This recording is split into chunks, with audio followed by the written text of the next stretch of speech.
बिस्मिल्लाहिर्रहमानिर्रहीम। अस्सलाम वालेकुम नाजरीन कराम, नई वीडियो में आपको खुश आमदीद कहते हैं। नए army chief general Asim Munir पर बहुत बड़ा इल्ज़ाम, अपनी मौत आप मर गया। जनरल फैज हमीद का नाम भी आ चुका है और अजीब लेकिन इंतहाई खौफनाक और ख़तरनाक मुहिम का आगाज हो चुका है। आग का खेल है और फूंक फूंक कर कदम रखने का वक्त आ चुका है। इस सब में कुछ बहुत बड़े इम्तिहानात हैं जीएचक्यू के लिए भी और इमरान खान के लिए भी।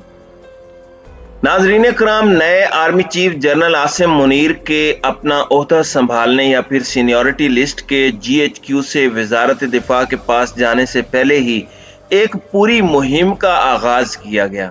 ये मुहिम वैसे बज़ाहिर तो इमरान खान मुखालिफ गिरोह ने इमरान खान और जनरल आसिम मुनीर के दरमियान इख्तलाफात को जुबान ज़द आम करने के लिए चलाया, लेकिन इसका निशाना बज़ाहिर अगर देखा जाए डीप डाउन अगर आप देखें तो न सिर्फ इमरान खान बल्कि पाकिस्तान की अफवाज की सीनियर लीडरशिप भी थे। अब जनरल फैज हमीद का भी इस्तीफा आ रहा है, जनरल अजहर अब्बास का भी इस्तीफा आ रहा है और इवन ये बात भी की जा रही है कि जनरल फैज हमीद इस्तीफा खुद नहीं दे रहे बल्कि उनसे इस्तीफा मांगा गया है, उनका कोर्ट मार्शल हो सकता है। तो इस तरह की चीजें हैं।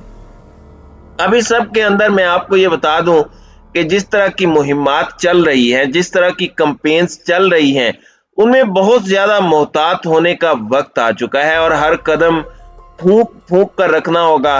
और इस सारे के सारे मामले में कुछ चीजें हैं जिन्हें समझना है।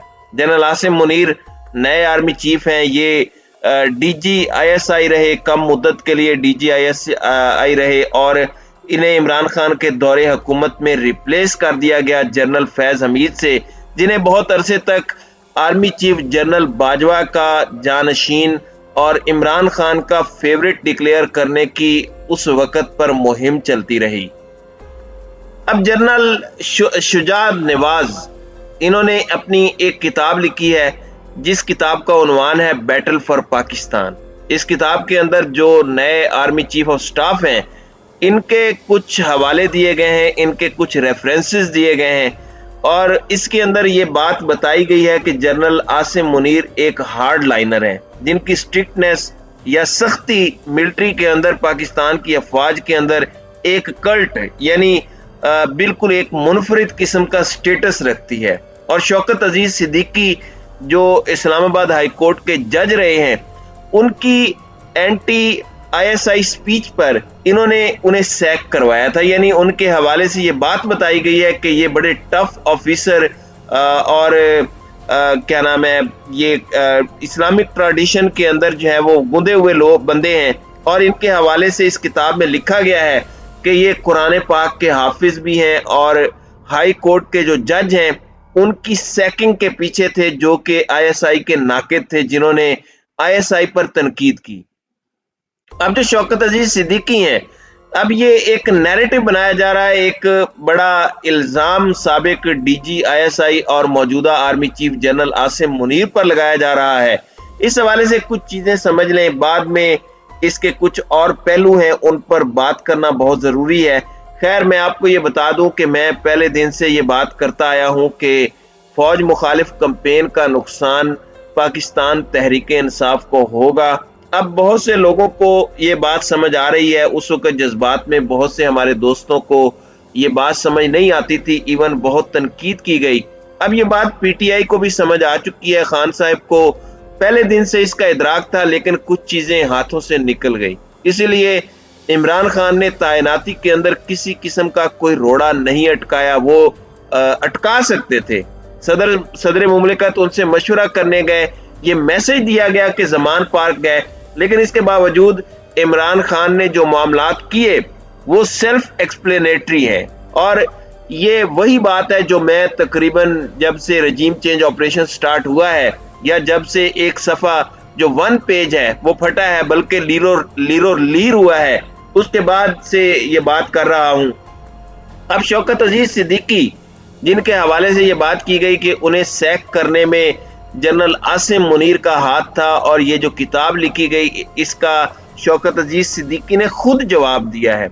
اور یہ کہتے ہیں کہ جنرل عاصم منیر کے حوالے سے انہوں نے بہت غلط سٹیٹمنٹ دی کہ بطور D G I S I وہ مجھے عہدے سے ہٹوانے کے پیچھے تھے.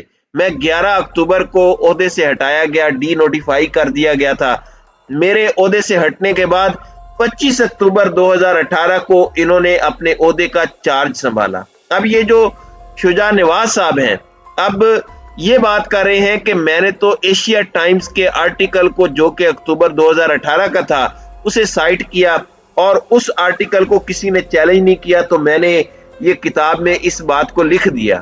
لیکن اس سب کے اندر شوکت عزیز صدیقی نے کلیریفیکیشن دی کہ میاں ثاقب نثار، آصف سعید کھوسا اور جنرل فیض حمید اس انتہائی گندی سکیم کے پیچھے تھے، اور یہ کہہ رہے ہیں کہ میں 11 اکتوبر کو ڈی نوٹیفائی ہوا. اور اب آپ اس کی کلیریفیکیشن دیں. اب اس سب میں آپ کو یہ بتا دوں کہ جنرل عاصم منیر کے حوالے سے یہ بات ہو رہی ہے اور ایک پورے کا پورا نیریٹو بلڈ اپ کیا جا رہا ہے.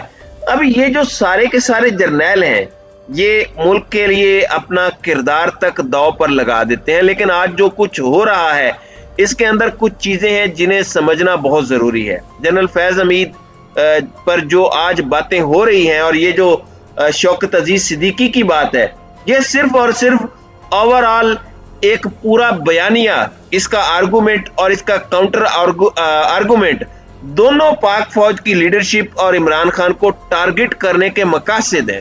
یعنی مقصد ایک آرگومنٹ کا بھی اور اس کا جواب آنے کا بھی الٹیمیٹ گول ایک ہی ہے.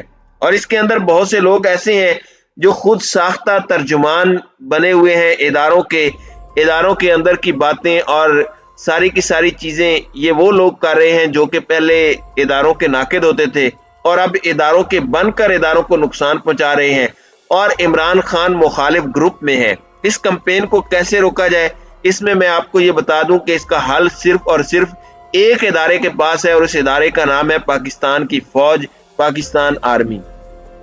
ایک تو جو سو کالڈ ترجمان ان کے بنے ہوئے ہیں ان کو نکیل ڈالنا اور اس طرح کی جو اندر کی باتیں کی جاتی ہیں اپنے بن کر یہ سب کچھ کرتے ہیں. جیسے جنرل عاصم منیر کو متنازع بنانے میں انہوں نے کردار ادا کیا، یہ جنرل عاصم منیر کے بن کر ان کا عمران خان کے ساتھ اختلاف کا نیریٹو پھیلاتے رہے. یہ جو ایک بڑی گیم، گریٹر گیم ڈالی جاتی ہے. اور دوسرا یہ جو گیٹ نمبر 4 ہے اسے ہمیشہ کے لیے بند ہونا چاہیے. میں یہ سمجھتا ہوں یہ واحد حل ہے اور پاکستان کی فوج کے پاس یہ حل ہے، اس کے علاوہ کوئی دوسرا حل نہیں. آلریڈی ہمارا وہ ادارہ جس کے بغیر پاکستان کچھ نہیں ہے.